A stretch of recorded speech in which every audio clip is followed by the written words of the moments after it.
ఈరోజు మనం sun screen కోసం మాట్లాడుకుందాం.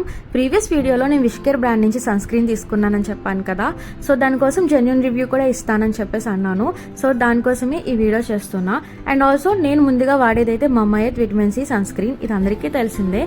అండ్ నాది కూడా oily skin. Mamaearth sunscreen texture వచ్చేసి కొంచెం జెల్ బేస్డ్ ఉండేది. అబ్జర్వ్ చేసుకోవడం ఫాస్ట్గా అబ్జర్వ్ అయిపోయేది, బట్ అప్లై చేసిన తర్వాత ఆయిల్ అనేది ప్రొడ్యూస్ చేస్తూ ఉండేదన్నమాట. అసలు నచ్చేది కాదు. దానివల్ల వేరే బ్రాండ్ ఏమైనా ట్రై చేద్దామని చెప్పి విష్కేర్కి నేను షిఫ్ట్ అయ్యాను. సో ఇది కూడా ట్రై చేశాను. దీని రివ్యూ నేను తర్వాత చెప్తా.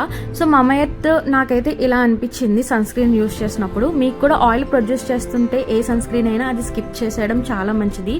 సో నేనైతే విష్కేర్ యూస్ చేస్తున్నాను ప్రెసెంట్. విష్కేర్ అయితే నాకు చాలా బాగా నచ్చింది. నేను తీసుకున్నది అయితే vitamin C milk sunscreen అనమాట. చాలా బాగుంది. దీని టెక్స్చర్ అయితే లైక్ మిల్క్ లానే ఉంది, త్వరగా అబ్జర్వ్ అయిపోతుంది. అండ్ వన్స్ రాసుకున్న తర్వాత అస్సలు గ్రీజినెస్ లేదు, ఆయిల్ అయితే అస్సలు ప్రొడ్యూస్ చేయట్లేదు. ఒక మంచి గ్లో ఉంటుంది ఫేస్ లో మాత్రం. ఇది మాత్రం చాలా బాగుంది. సో ఆయిలీ స్కిన్ వాళ్ళు మంచి సన్ స్క్రీన్ ఎదుగుతున్నారు అంటే this is the best sun screen అని చెప్తాను. అండ్ దీంతో పాటు బాడీ సన్ స్క్రీన్ కూడా తీసుకున్నాను కదా, అది కూడా చాలా బాగుంది. దీని టెక్స్చర్ వచ్చేసి కొంచెం జెల్ బేస్డే ఇచ్చారు, బట్ బాడీలోకి త్వరగా అబ్జర్వ్ అయిపోతుంది. అండ్ రెండు కూడా మైల్డ్ ఫ్లేవర్స్ వస్తాయి. రెండు కూడా చాలా బాగున్నాయి. సో ఒకసారి ట్రై చేయండి. అండ్ రెండు కూడా vitamin C sunscreen SPF 50 PA++++. రెండు కూడా చాలా బాగున్నాయి. అండ్ ప్రైస్ వచ్చేసి కూడా రెండు సేమ్ 499 రూపీస్ పడింది ఈచ్ బాటిల్. బట్ నాకు డిస్కౌంట్లో 250 పడింది. అంటే 500కి నేను 2 తీసుకున్నా. సో నాకు చాలా బాగా అనిపించింది.